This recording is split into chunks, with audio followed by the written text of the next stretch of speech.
आज आप सुने काला अष्टमी व्रत कथा।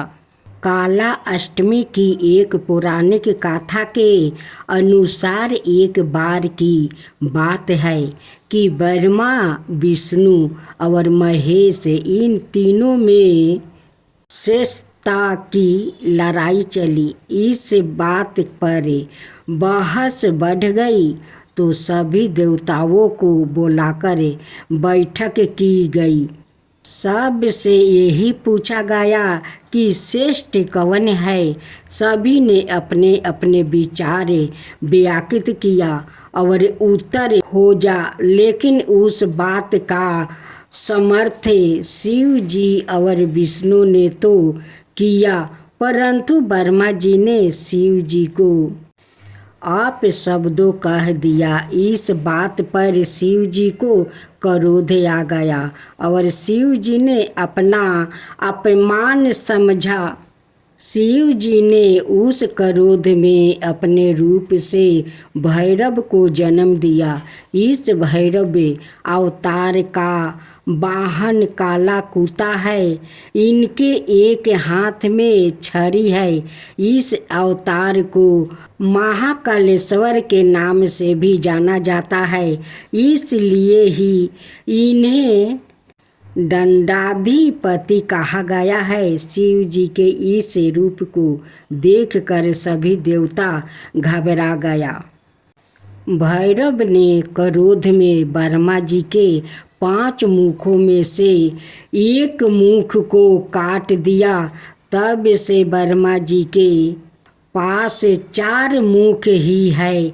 इस प्रकार ब्रह्मा जी के सिर को कटने के कारण भैरव जी पर ब्रह्म हत्या का पाप आ गया।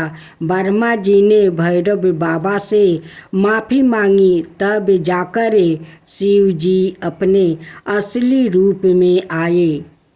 भैरव बाबा को उनके पापों के कारण दंड मिला, इसलिए भैरव को कई दिनों तक भिखारी की तरह रहना पड़ा। इस प्रकार कई वर्षों बाद वाराणसी में इनका दंड समाप्त होता है। इसका एक नाम दंड पानी पड़ा था। भगवान भोलेनाथ की जय हो। भगवान भोलेनाथ की जय हो। भगवान शंकर को पति के रूप में पाने हेतु माता पार्वती कठोर तपस्या कर रही थी। उनकी तपस्या पूर्णता की और थी। एक समय वहाँ भगवान के चिंतन में ध्यान मगन बैठी थी। उसी समय उन्हें एक बालक का डूबने की चीख सुनाई दी। माता तुरंत उठकर वहां पहुंची। उन्होंने देखा एक मगरमच्छ बालक को पानी के भीतर खींच रहा है। बालक अपनी जान बचाने के लिए प्रयास कर रहा है और मगरमच्छ उसे आहार बनाने का। करुणामयी माँ को बालक पर दया आ गई। उन्होंने मगरमच्छ से निवेदन किया कि बालक को छोड़ दीजिए, इसे आहार ना बनाइए। मगरमच्छ बोला, माता, यह मेरा आहार है।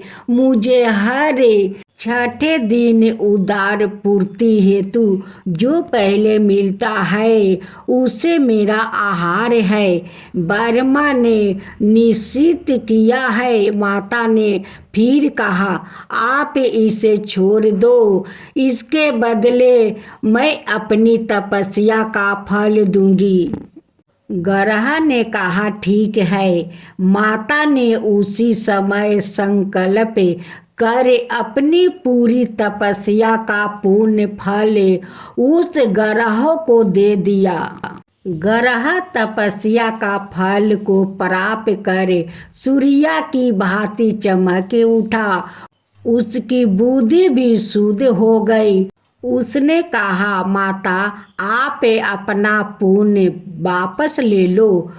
मैं इस बालक को ही छोड़ दूंगा। माता ने माना कर दिया और बालक को गोद में लेकर ममता माही माता दुलारने लगी। बालक को सुरक्षित लौटाकर माता ने अपने स्थान पर वापस आकर तप शुरू कर दिया।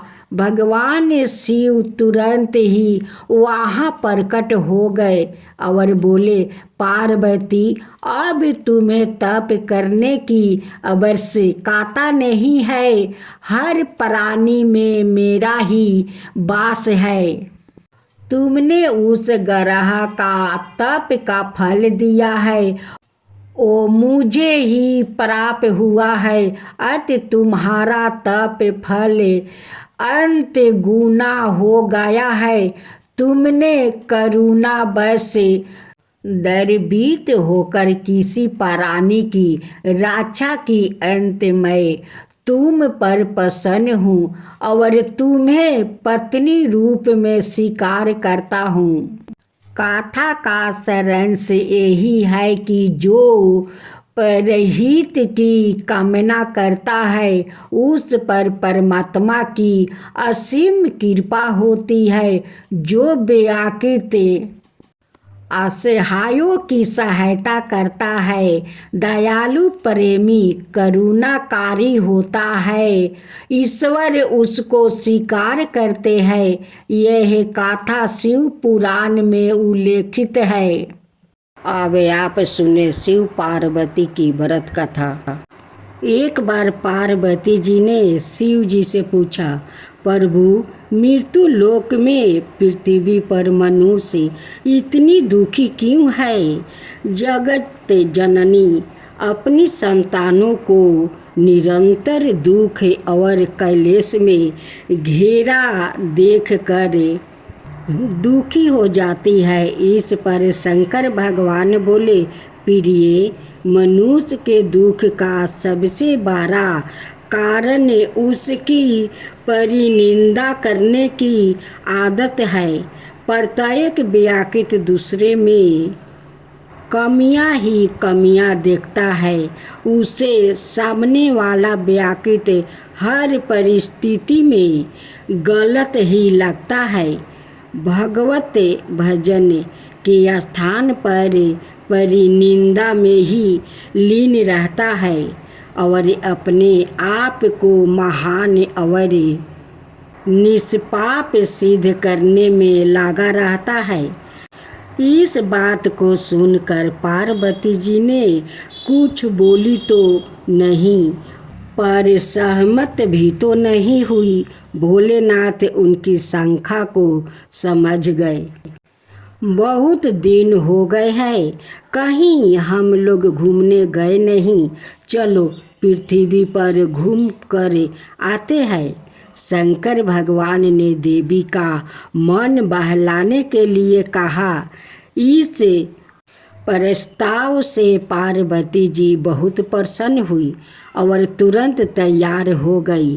पति के साथ घूमने जाने का अवसर था, इसलिए उन्होंने सुंदर सुंदर वस्तु पहने, खूब श्रृंगार किया और लौनाएमयी तरुणी के रूप में शिव जी के समीप आई। पर यह क्या, शंकर भगवान जैसे थे जहाँ थे वही वैसे ही बैठे हुए थे।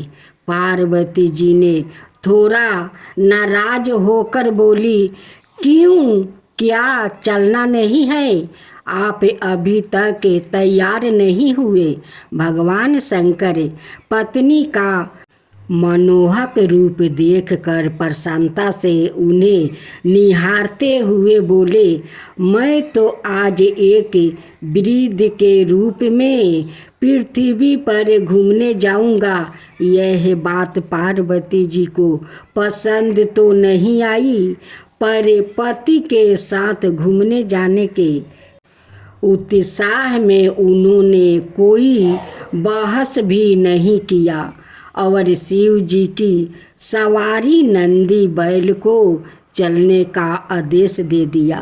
शिव पार्वती और नंदी पृथ्वी पर एक वृद्ध मनुष्य, तरुणी सुंदर स्त्री और बैल की सवारी के रूप में विचरण करने लगे। जब वो सब पहले गांव के समीप पहुँचे तो कुछ लोगों की नज़र उन पर पड़ी। वो लोग उन्हें देखकर हंसने लगे। एक व्याकुल दूसरे से बोला, ओ क्या जोड़ी है। दूसरा आगे बढ़कर बोला और उस पर से, अकल तो देखो, सवारी साथ में है फिर भी दोनों पैदल चल रहे हैं।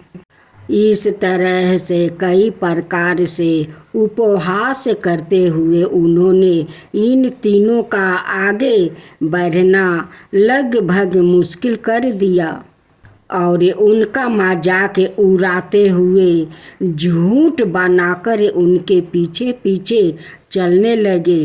उस झुंड ने अगले गांव तक उनका पीछा किया।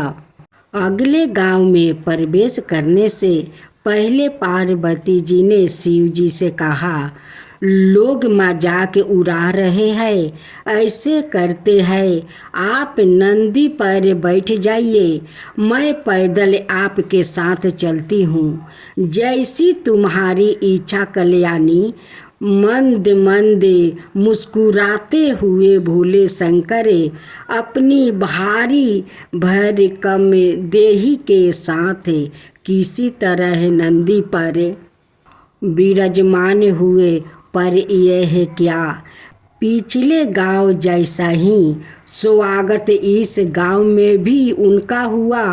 लोग तरह तरह के ताने वृद्ध के रूप में भोले बाबा को देने लगे। आपस में लोग बातें बनाने लगे, कैसा बूढ़ा है, कोमल सुकुमार स्त्री पैदल चल रही है और आप आराम से सवारी कर रहा है। कलयुग है भाई, कलयुग है। मन चलो ना तो देवी का चलना ही दूभर कर दिया। किसी तरह भीड़ से बचते बचते यह तीनों गिरते पड़ते गांव के बाहर पहुँचे। अब की बारी देवी की है सवारी करने की। पार्वती जी तरुण स्त्री के रूप में बैल पर जा बैठी और वृद्ध पति के रूप में भोले बाबा के साथ साथ चलने लगे। अगले गांव के कुएं पर स्त्रियां पानी भर रही थी। उन्होंने जब इस विचित्र जोड़ी को देखा तो तरह तरह के मुंह बनाकर इनकी तरफ इशारे करते हुए हंसने लगी, तरह तरह के उल्हाने देने लगी। तरुण स्त्री के और उंगली करते हुए एक ने कहा, आरी तुझे लाज नहीं आती है, बूढ़ा पति पैदल चल रहा है और तू रानी बनी सवारी कर रही है। दूसरी ने बात आगे बढ़ाते हुए कहा, आजकल की बहू बेटियां तो सारी लाज शर्म घोल कर पी गई है। तीसरी ने अपने जमाने के गुण गाने अल्पाने शुरू कर दिया। इन सब की बक बक झक झक की परवाह ना करते हुए यह तीनों आगे बढ़ते रहे। माँ अपनी संतानों को व्यवहार से बहुत लज्जित महसूस कर रही थी, पर अब भी अपनी हार मानने को तैयार नहीं थी। अंतर्यामी भगवान सब कुछ जानते हुए अनजाने बनने का नाटक करते हुए बोले, प्रिया ऐसा करते हैं कि मैं नंदी को अपने कंधे पर उठा लेता हूँ, तब किसी को कुछ बोलने का अवसर नहीं मिलेगा। पार्वती जी ने कुछ जवाब देती इससे पहले ही शिव जी ने नंदी को अपने कंधों पर उठा लिया और चलने लगे। संतानों के व्यवहार से पहले से ही दुखी देवी पति के कष्ट से और भी अधिक लज्जित महसूस करने लगी। लेकिन क्या वो अगले गांव के पास से गुजरे तो उस गांव के वासियों ने तो जैसे सारी मर्यादा ही तोड़ दी। लोग अनाप शनाप बोलते हुए, उछल कूद मचाते हुए उन्हें परेशान करने लगे। उपशब्दों और भीड़ का उपद्रव अपनी चरम सीमा पर था। इस सब को झेलते हुए किसी तरह वो अपने को बचाते हुए गांव की सीमा से बाहर आए। भोले बाबा हंसते हुए बोले, कहो कल्याणी, अब तुम्हारा क्या कहना है? अपने देवता के सामने अपनी अभद्र संतान के क्रियाकलापों से देवी बहुत शर्मिंदा महसूस कर रही थी।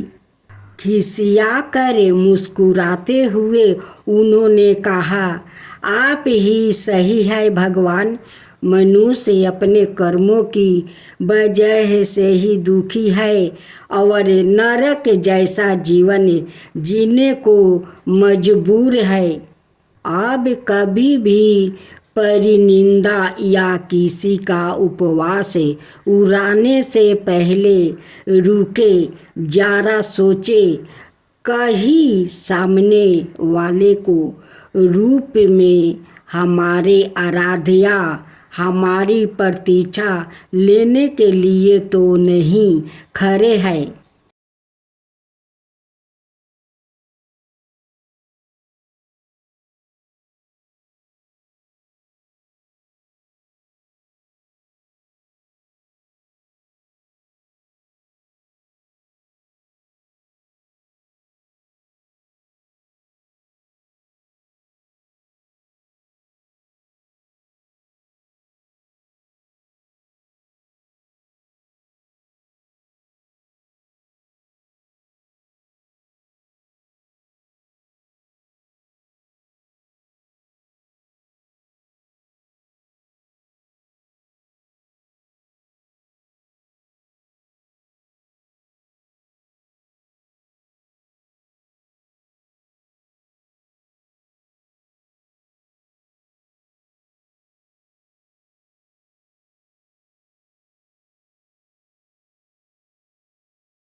आज शीतला माता का खूब सुंदर कथा सुने।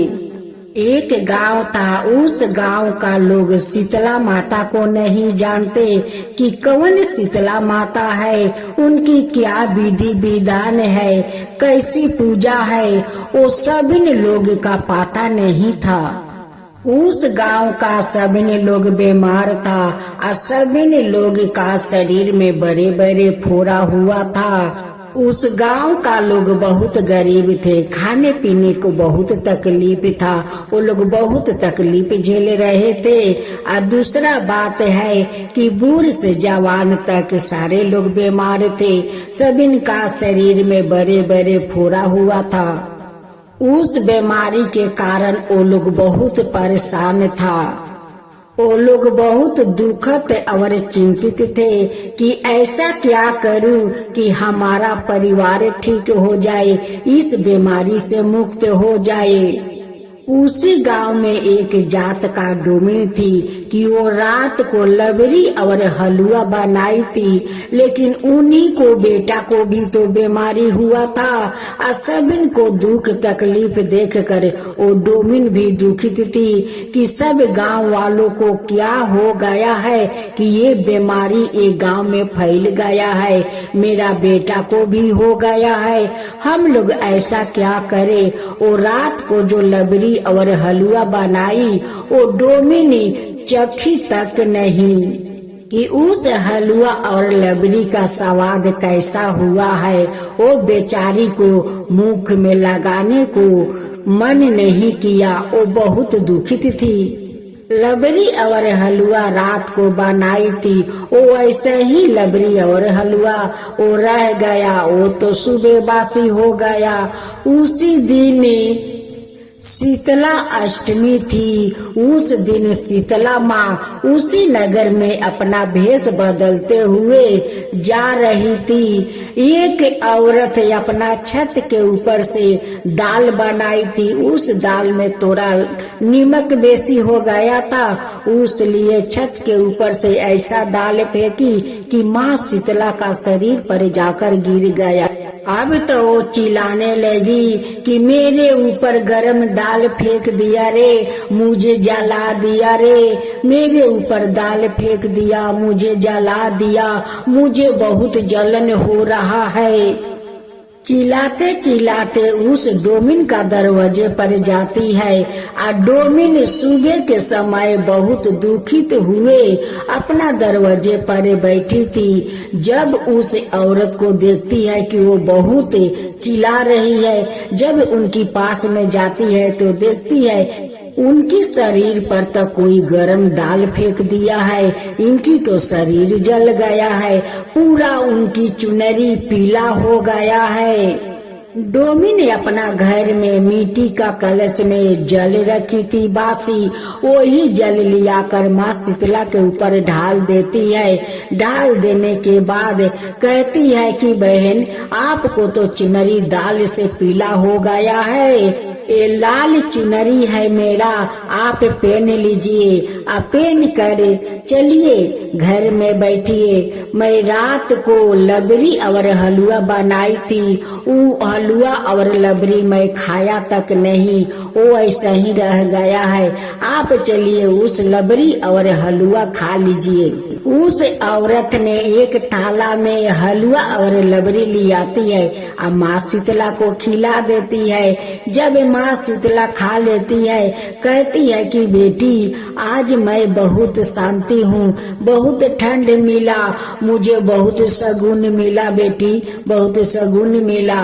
वो औरत कहने लगी कि आपका बाल भी बिखरा हुआ है, आप बैठिए, मैं आपको बाल को असरा देती हूँ और बेनिया गूंथ देती हूँ। उस औरत जाती है और माँ शीतला को बाले कंगही सो झाड़ती है। झाड़ते झाड़ते उनकी कंधे पर देखती है कि माँ शीतला का एक वहाँ पर छवि है। अब उस छवि को देखकर डर जाती है। कहती है कि बहन आपका गर्दन पर एक चिन्ह कैसा है, ये चिन्ह तो अजब है। माँ शीतला कहती है कि बेटी तू मत डर, मैं शीतला हूँ, तू मत डर बेटी, मैं शीतला हूँ। मैं इस गांव में आया हूँ, देखती हूँ कि कौन मेरा पूजा करता है, लेकिन इस गांव में तो कोई मेरा पूजा नहीं करता है।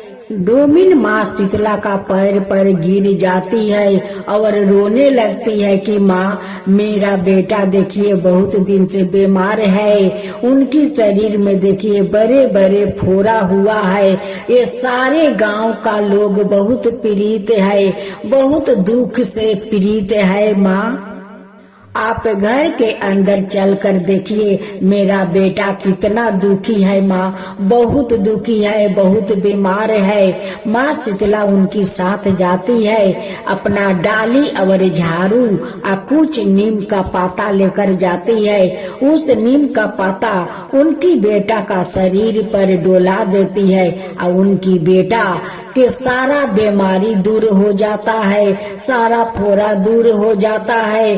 अब डोमिन देखकर बहुत आश्चर्य हो जाती है, कहती है कि माँ आप तो चमत्कार कर दिया, तो ठीक है इस गांव को सभी लोग को पीड़ित से मुक्त कर दीजिए। माँ सभी को दुख से मुक्त कर दीजिए, बहुत दुख में है, सभी बहुत पीड़ा सह रहे हैं। माता माँ शीतला कहती है कि बेटी देख आज तुझे मेरा सेवा किया है, मुझे शांत किया है, तुझ पर मैं बहुत प्रसन्न हूँ, बहुत प्रसन्न हूँ। माँ शीतला उसी झाड़ू से उनकी घर का दलिदरता झाड़ कर अपना डलिया में रख देती है और उनकी घर में हीरा मोती सोना बरसा कर वो गांव को ओर चली जाती है। उस डोमिन ने माँ के पीछे पीछे दौड़ी दौड़ी जाती है और उनकी सामने खड़ा हो जाती है, कहती है कि माँ अपना पूजा का विधान बता दीजिए, मेरा तो पता नहीं है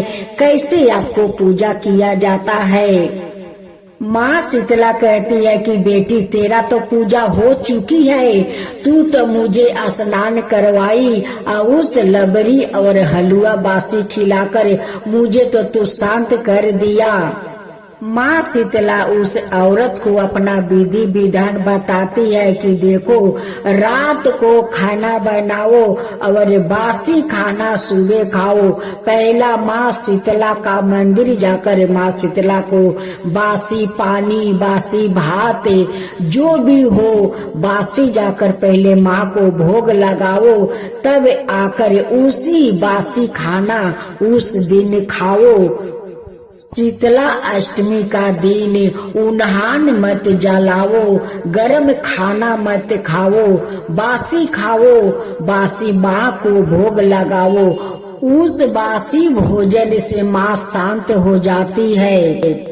शीतला अष्टमी का दिन गरम में खाना मत बनाओ, उन्हान मत जलाओ, दाल सब्जी को छेवक मत लगाओ।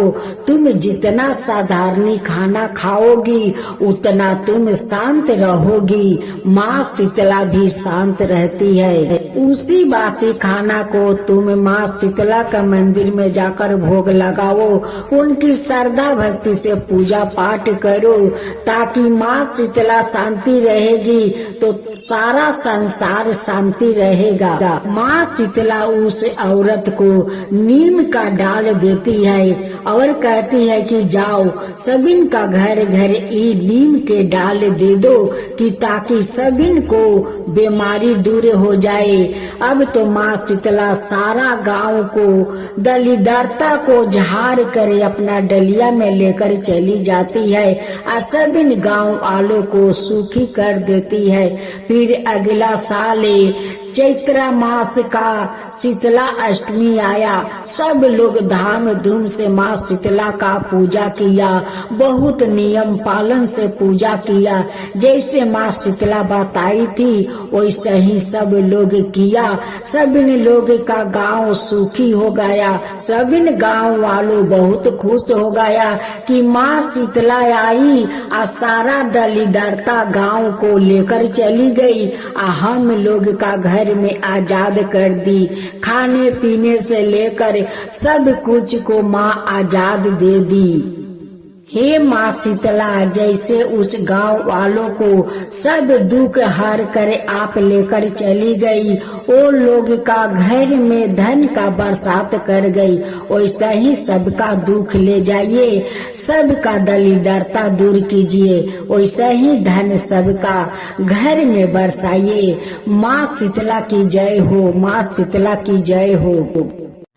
जय शीतला माता मैया, जय शीतला माता, याद ज्योति महारानी सब फल की दाता, जय शीतला माता। रतन सिंहासन शोभिते सब छतरा भरता, रिद्धि सिद्धि चावर डोलावे जगमग छवि छाता, जय शीतला माता। विष्णु सेवती ठाणे सेवे शिव दाता, वेद पुराण परिणति पर नहीं पाता, जय शीतला माता। इंद्र मृग बजावती चंद्र बिना था, सूरज ताल बजाते नारद मुनि गाता, जय शीतला माता। घंटा शंख सहनाई बाजे माँ भरता, करो भक्तों जन आरती लखी लखी हरता, जय शीतला माता। ब्रह्मा रूपी वरदानी तुम ही तीन काल गाता, भक्तन को सुख देना मातु पिता मरता, जय शीतला माता। जो भी ध्यान लगा में प्रेम भक्ति लगता, सकल मनोरथ पावे भाव निधि तर जाता, जय शीतला माता। रोगन से जो पीड़ित कोई सर करी आता, कोटि पाँव निर्मल काया अन्न धन नेत्र पाता, जय शीतला माता। बांझ पुत्र को पावे दरिद्रता कट जाता, ताको बैजो नाही सिरि धन पछताता, जय शीतला माता। शीतला आरती जननी तू ही है जग ताराता, उत्पत्ति व्याधि विनाशक तू ही सबकी गाता, जय शीतला माता।